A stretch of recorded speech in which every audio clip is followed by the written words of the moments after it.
ভোটের এক মাস আগেই অশান্তি, দিনহাটায় গেলেন রাজ্যপাল সিভি আনন্দ বোস। দিনহাটা কাণ্ডে পুলিশের কাছে রিপোর্ট তলব রাজ্যপালের। Dinhata wants peace. Dinhata deserves peace. Dinhata will get peace. We cannot allow violence to play any role in deciding the course of the election. जो कुछ हुआ है वो ठीक नहीं था, सबको मालूम है। वायलेंस नहीं होगा, नहीं होगा। अगेंस्ट वायलेंस ये लड़ाई लड़ो, जरूर लड़ो। People are together. That is the success of this. And you know, as Kabiguru Rabindranath Tagore said, Chitta jata baye shunyo, ucha jata shir. That is a Bengal which we want. That is a Bengal which will come after this election. শেষ হলো SSC নিয়োগ দুর্নীতি মামলার শুনানি, স্থগিত রাখা হলো রায়দান। প্রায় 3.5 মাস ধরে কলকাতা হাইকোর্টে স্পেশাল বেঞ্চে এই শুনানি পর্ব চলল। আর এসএসসি নিয়োগ দুর্নীতি মামলায় পর্যবেক্ষণ হাইকোর্টের এই নিয়োগ প্রক্রিয়া থেকে ভালো কিছু খুঁজে পাওয়া কঠিন। অতিরিক্ত নিয়োগ সরাসরি বাতিল করা উচিত।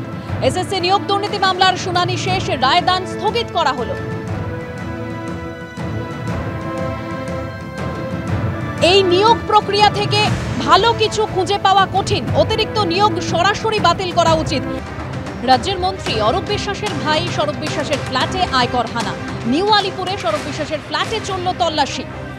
বাড়িতে তল্লাশির পাশাপাশি এলাকায় তৃণমূলের ওয়ার্ড অফিসেও আয়কর দপ্তরের টিম, পাশাপাশি দুটি রিয়েল এস্টেট সংস্থাতেও আয়কর হানা। এই রিয়েল এস্টেট সংস্থাগুলির সূত্র ধরে শরৎ বিশ্বাসের ফ্ল্যাটে তল্লাশি।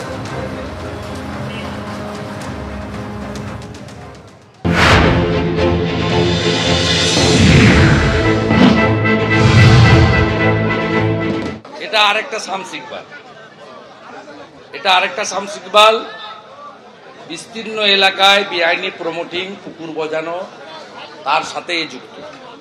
এর উপরে ভাইপোর আশীর্বাদ আছে এবং দাদার নিশ্চিতভাবে মদত আছে। 100টার বেশি ফ্ল্যাট শুধু নিজেদের রেখেছে তালাবন্ধ করে। সঠিক জায়গায় হানা দিয়েছে। এদেরকে আয়কর হানা দিলে হবে না, এনফোর্সমেন্ট ডাইরেক্টরের আন্ডারে পিএমএলএ করতে হবে।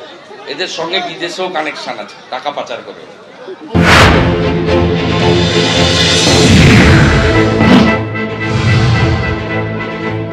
এগুলো একটা মহল তৈরি করার জন্য এই ধরনের রেডগুলো করা হয়।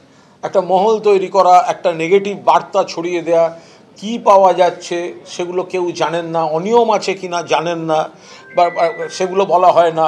তো এখন বেছে বেছে তৃণমূলের নেতা কর্মীদের বাড়ির দিকে যদি CBI, ED, income tax, NIA এগুলোকে দিয়ে ডিস্টার্ব করা হয়, মানুষ ধরে নেবেন যে ভোটের মুখে যারা সংগঠন করেন তাদেরকে কিছু এলাকায় ডিস্টার্ব করার জন্য এই ধরনের কাজগুলো করা হচ্ছে।